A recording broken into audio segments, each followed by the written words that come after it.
Welcome to a land seen like never before. An aerial adventure over epic landscapes where amazing people live in spectacular places, alongside some of the world's most iconic wildlife.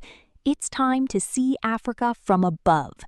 This is Ethiopia, a land of extremes, volcanic wastelands, giant mountains, and stunning lakes, home to some of the rarest creatures on Earth. It's a spiritual nation where ancient religions thrive in extraordinary locations. Welcome to the land of enchantment. This is Ethiopia from above. If you enjoy documentaries like this, please subscribe. For every new subscriber and comment, we are donating $10 to charity to support people affected by natural disasters and those impacted by ongoing conflicts. We'd also love to hear your thoughts.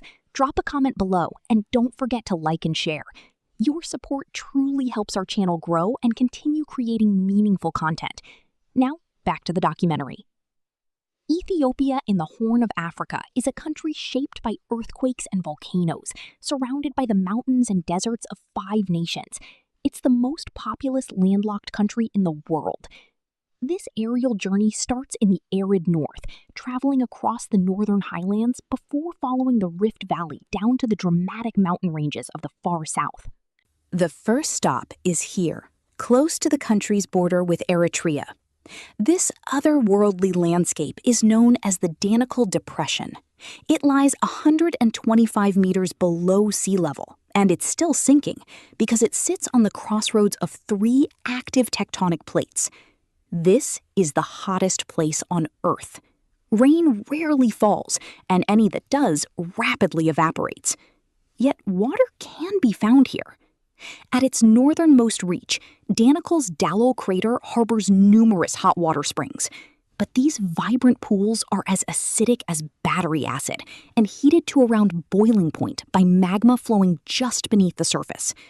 Salt water reacts with the sulfur, copper, and iron in the magma, creating these dazzling colors. Chlorine lingers in the air, and in some spots is potent enough to kill.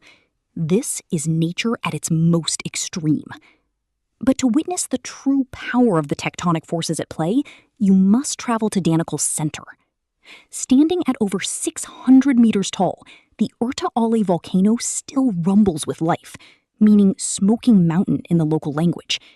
It's Ethiopia's most active volcano. It has spawned one of Earth's 8 live lava lakes.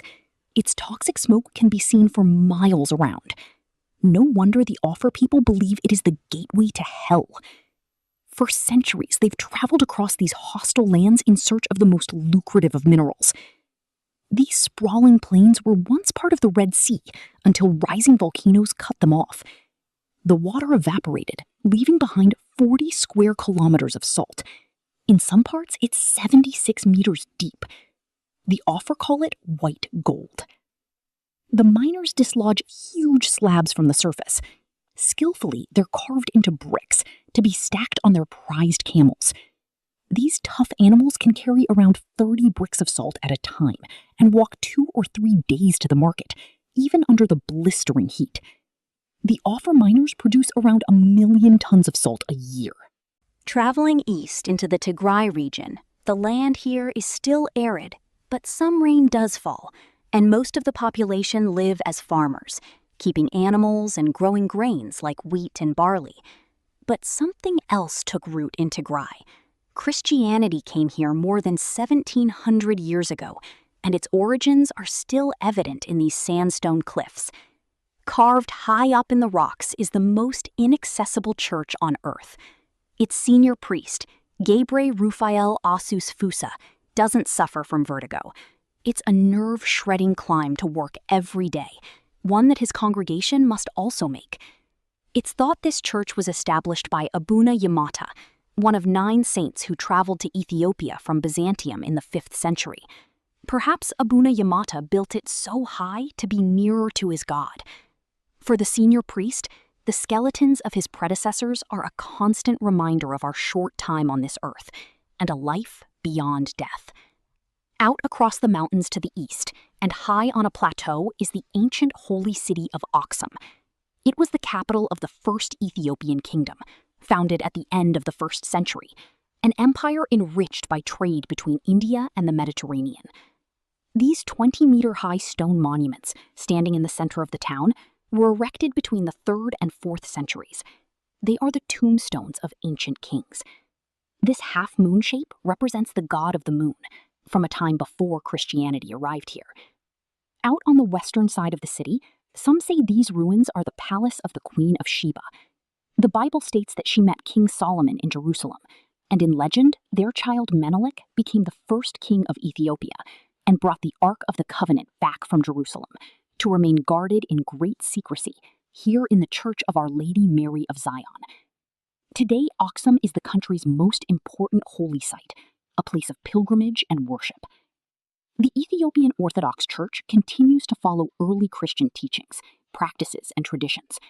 Emperor Haile Selassie built this cathedral in 1965 to honor the city's religious heritage. Ethiopia remains predominantly Christian, although a third of the population today are Muslim. The next leg of the journey continues further south to the wonder of the Simien Mountains, known as the Roof of Africa. 80% of the continent's tallest peaks are here. They began to rise 30 million years ago when fissures in the earth flooded the Horn of Africa with lava a mile deep. On the hillsides, you can still see columns of that lava frozen in time. Millennia of erosion has carved out sheer precipices, leaving towering peaks and high plateaus. This lofty domain is home to animals found only here, cut off from the outside world for eons by sheer cliffs.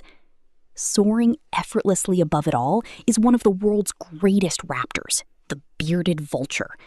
Boasting a wingspan of over 2 meters, they fly alone looking for food, hitting speeds of 130 kilometers an hour and flying at staggering heights with barely a beat of their gigantic wings. They are the masters of the thermals. Thick-billed ravens are dining on an animal corpse, but the bearded vulture is not interested in meat. It's the only animal in the world that feeds almost exclusively on bone. Their incredibly acidic stomachs can easily digest bones weighing up to 4 kilograms. They're also the only known bird to decorate themselves, dyeing their snow-white feathers a shade of rusty red by bathing in water rich in red iron oxide deposits. Why they do it remains a mystery. Far below on the plateaus lives a species unique to Ethiopia.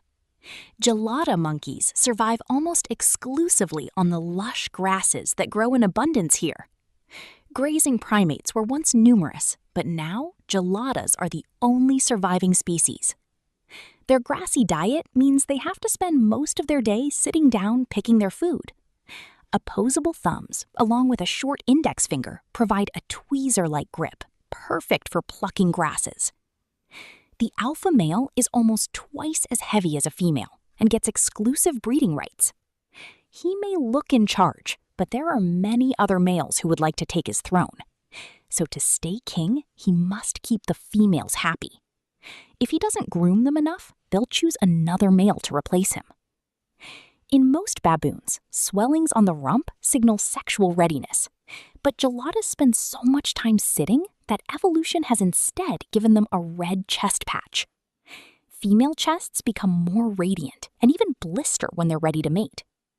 This distinctive feature earned the geladas the nickname of bleeding heart baboons. They live in tightly bonded groups but are happy to mingle with other troops to form massive herds.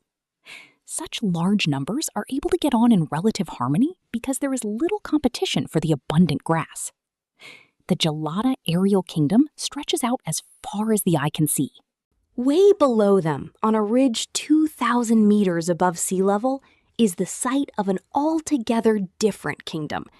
The ancient city of Gondar was founded by Emperor Fasilides as the capital of Ethiopia in 1635. He stamped his authority here with an impressive castle. Fasil Gebi was the first castle ever built by and for Africans. Its architecture a mix of Portuguese, Moorish, and Ethiopian influences. It was designed to defend Ethiopia's independence from Europe while providing a luxurious lifestyle inside for the emperor. Just beyond the city, as a final flourish of style, facilities built a bathhouse fit for royalty. This fortified palace sits within a rectangular swimming pool and is accessed by a stone drawbridge. Banana trees grow along the surrounding walls, their canopies providing shade on the hottest of days. Every January, it's filled for a festival to celebrate the baptism of Jesus, revelers plunging into the water to renew their Christian vows. Water in this region is plentiful, receiving 80% of the country's total annual rainfall. And just a few kilometers away to the south, this abundance of water takes shape in Lake Tana. At 3,673 square kilometers, it's Ethiopia's largest lake. It's early in the morning, and the local residents are arriving for breakfast. Great white pelicans. They're highly sociable creatures, forming groups to feed together, their pouch serving as a scoop, filling with water and hopefully fish. Pelicans are not the only hunters on Lake Tana. Fish eagles are the kings of these waters, snatching their prey at over 100 kilometers an hour. But the local fishermen have a more laid-back approach, taking fish to market, feeding their families, and sometimes sharing their scraps. It's a way of life that's remained unchanged since the 9th century. Meet 38-year-old Cahoon. He's a fourth-generation fisherman who's lived here his entire life, giving him an amazing knowledge of the lake's waters, though finding fish is easier said than done. Fishermen here catch fish the old-school way, armed with small nets and plenty of patience. They know the lake's prime locations. It's a solitary life, but they work together to maintain the fish stocks, for modest nets mean they never take more than their fair share, ensuring the lake remains bountiful. After spending hours on the open waters, it's time to haul in the prize. But today's catch is a big disappointment, and meager harvests like this are becoming the norm. A new breed of fishermen, using motorboats, bigger nets, and fishing all year round, is impacting the lake's fish stocks. But changes in the lake are also having an impact at speed. The modern world is encroaching. But if new generations are willing to adapt and work alongside fishermen like Cahoon, this traditional way of life can be preserved. On the southern shore of Lake Tana is the city of Bahir Dar. Every year, 130,000 tourists come here to enjoy the lake and visit another impressive site. Not far from the city, Lake Tana's waters pour out over a massive waterfall.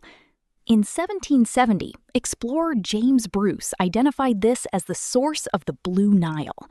The locals call it Tiz Isat, or Great Smoke. These turbulent waters will travel on 1,500 kilometers northwest to Sudan, where they will eventually meet the White Nile.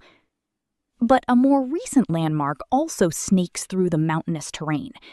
Built by the Chinese, this road is an essential lifeline for these remote regions, connecting landlocked Ethiopia to the port of Djibouti in the east, ensuring goods can flow in and out of the country. Stepping off the new road invites you to take a journey into the past. Every year, hundreds of thousands of people visit this region, but not by car, on foot, as pilgrims, because this is the location for one of the most astonishing feats of religious architecture in the world. Perched at 2,500 meters in the thin air of the Ethiopian highlands is the town of Lalibela. It's the site of 11 ancient churches, each carved from a single gigantic block of stone, as if designed to be seen from above. Built in the 12th century, it was the passion project of King Lalibela, who vowed to build a second Jerusalem in Africa. All the churches were dug out of the ground with the most basic of tools, and with no more than water and no timber, each building rich in complex architecture and design, linked by a kilometer-long tunnel. And the masterpiece of them all is the Church of St. George. There are no records detailing how these beautiful churches were built, but the devout are in no doubt. It was the work of angels. The most important time in Lalibela is Easter, when thousands of pilgrims arrive here for Holy Week. They've come to celebrate the resurrection in Africa's Jerusalem. Every day they move from church to church, hoping God will answer their prayers. It's a time of fasting, which reaches its climax on Holy Saturday. The churches are full, and hundreds of people are out on the streets. There's a sense of expectation. Tomorrow, the fasting is over. Goats, sheep, and chickens are being bought from the markets.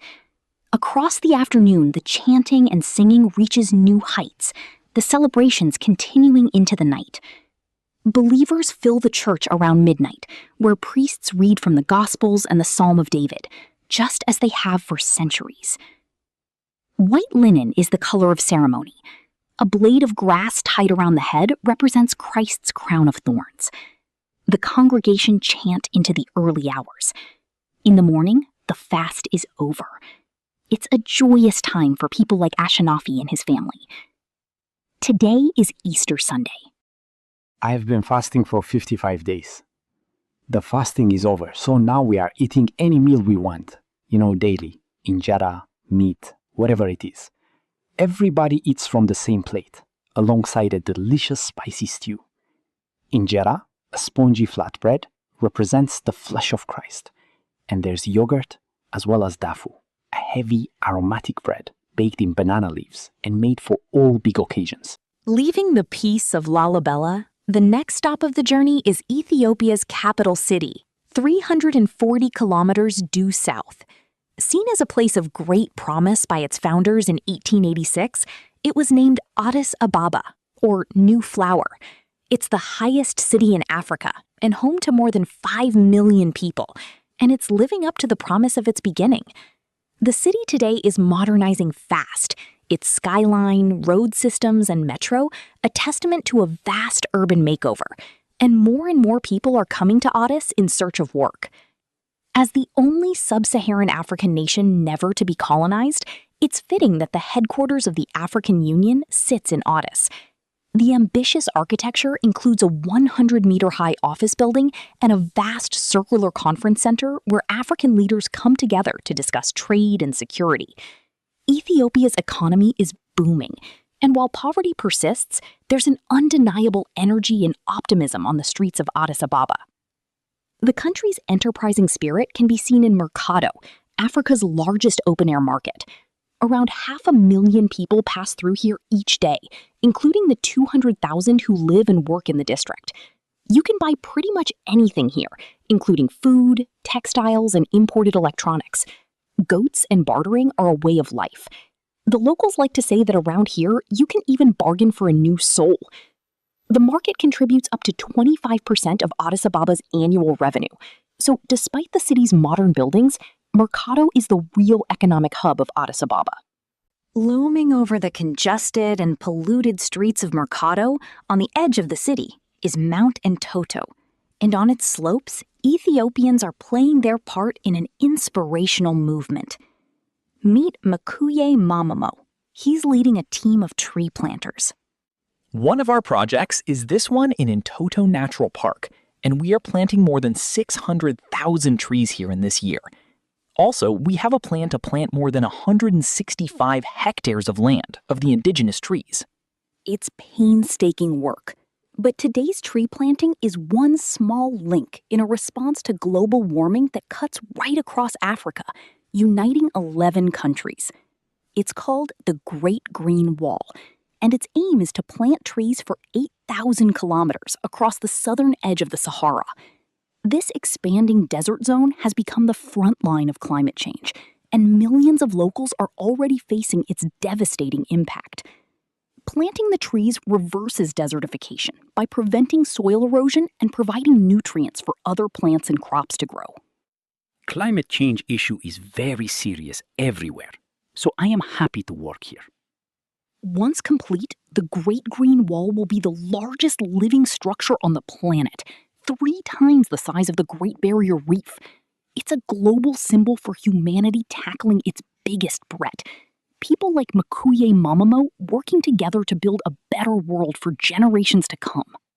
The next stage of the journey exits Addis Ababa, following the country's first expressway. It went operational in 2014 and has already served more than 30 million vehicles. But it's not long before this modern feat of engineering crosses an ancient landscape. A few kilometers out of the city, the mountains fall away and a lush valley runs southwards. This is the Great Rift Valley, created 30 million years ago when volcanic activity in the Danakil Depression tore the land apart, creating a rift that runs for 5,630 kilometers right down the length of eastern Africa to Mozambique, its high plateau walls revealing just how far the land has dropped. The Rift Valley is a world unto itself, a lush region of grasslands, forest, and rolling hills, rich in biodiversity. It supports hundreds of bird species and much of Africa's varied wildlife. But there's one species that's becoming harder to find, so conservationists are taking to the sky. The team scour a landscape looking for one of Ethiopia's rarest mammals, elephants. Since the 1980s, the country has lost 90% of its population. Poaching, habitat loss, and conflict with farmers all taking their toll. Now herds like this in the Rift Valley form part of the only viable elephant population in the Horn of Africa. Knowing exactly how many are left is an essential part of their conservation. The team covers thousands of kilometers, counting every single elephant. It's slow work, but the data they collect will help to ensure that Ethiopia's amazing landscapes and wildlife will be protected for generations to come. Following the Rift Valley further south, as it carved through the country millions of years ago, it opened up canyons that filled with water, creating a chain of interconnected lakes. One of them is Lake Longano. Minerals like sulfur turned the lake brown. Many believe that the water has healing properties. It's certainly the only lake in Ethiopia free of bilharzia, making it a safe place to swim. Around Longano's shores, the wildlife is plentiful. One man who knows this more than most is photographer Aziz Ahmed. He has built his home by the lake. When I start to grow up, I start to love wildlife. So I start as a photography, start to make films. Aziz is now Ethiopia's most famous wildlife photographer, motivated by a passion for his country's wild places. And now he uses his camera to educate and inspire the people of Ethiopia. We have more than 100 million people in our country. They have to know what beautiful country that we have. I keep posting wildlife, keep posting short videos that they can understand what this wildlife means. But he will always have a special relationship with lions, one that was shaped by tragedy. 40 kilometers south from Lake Langalon is Shashamane. It's a busy town of over 100,000 people. But for a few hundred residents living on the outskirts, it's more than a town. It's the Promised Land. Hilu Tari, also known as Bandi, is one of many Rastafarians who came home to Africa from the west to live in Shashamane. This land here, so in Ethiopia, is the Promised Land. It's Zion land. It's everything to us. We didn't just come and choose. Haile Selassie chose this land for us. Haile Selassie was the Emperor of Ethiopia. His coronation in 1930 made him the most famous African in the world. He crystallized a desire among African people for liberation from the tyranny of a Western world that had enslaved their ancestors. Some even saw Haile Selassie as a living god and began a religion adopting his birth name, Ras Tafari. He revealed himself to us because we are the trumpeters, which is to say, we are going to advocate and herald his name. Rastafarians celebrate Haile Selassie by smoking cannabis, twisting their hair into dreadlocks, and drumming and chanting. This music, this rhythm, this melody, we use it to give praises unto the Most High. This community in Shashamane goes back to the 1950s, when Selassie gave 500 acres of his land to people in the West who wanted to repatriate. I live in the UK for 4.5 years. Coming here, I was on culture shock, so I just fit in. I had to think, what am I gonna do? Bandi found a solution in bananas, using almost every part of the plant to create these amazing pieces of art. I use the leaves, I use the body of the tree. I don't use colors, I don't use stains, I don't use varnish. Everything is natural. Gaining world renown, collectors of his work even include former American President Ronald Reagan. Rastafarianism has also spread out across the world, propelled by the explosion of a musical movement in Jamaica. The Jamaicans came here and heard the song, and they went back. and they improvised on this song, and they come into rhythm, and they give it that name. But that song, that rhythm beat, is from Ethiopia. And drumming is still the essential heartbeat of the Rastafarian community in Shashamane. A few kilometers further south is the Sidama region, and its capital, Hawassa, population around 316,000. It's an affluent lakeside city with a university, airport, and shopping malls. And it was a discovery here 1,000 years ago that influenced the whole world. Its name, Coffea arabica, or simply coffee. Now an estimated 2 billion cups of coffee are drunk around the world every day, and about 60% of Ethiopia's foreign income is from its export. Most of the beans come from this region, grown on small holdings like this one outside Hawassa, run by Kebet Jano. Coffee grows best at elevation, so Kebet farms about 1,500 meters above sea level. The plants take around 7 years to mature. The first berries are as green as the leaves until they begin to ripen, at first to yellow, then through to a glossy, deep red. Ethiopians are, of course, great coffee drinkers, and they take it seriously. It's all about the anticipation, and nobody understands that better than Kebet's daughter, Ket. Step 1, wash the beans. It cleans them and moisturizes them before step 2, roasting the beans. And that heady aroma fills the room. Now everyone wants a cup of coffee. Stirring ensures the beans roast evenly. When the beans have turned black, they're ground by pestle and mortar. And finally, it's time to enjoy a fresh cup of Ethiopian coffee. Kebet and his family will do this 2 or 3 times a day. For Ethiopians, the process is a spiritual journey. It's a time to reflect and talk, a far cry from today's over-the-counter instant culture. High above Kebet's coffee plantation is the Bale Mountains National Park, covering more than 2,000 square kilometers. It's a stunning landscape of mountains, plunging valleys, and wide expanses of forest. Bale has been nominated as a World Heritage Area, committed to protecting animals and medicinal plants only found in Ethiopia. And many of them live here, above the tree line, on the largest high-altitude plateau in Africa. At over 4,000 meters up in the clouds, it's a harsh and barren landscape, where temperatures often fall well below freezing. All life here has had to adapt. The giant lobelia can survive being frozen.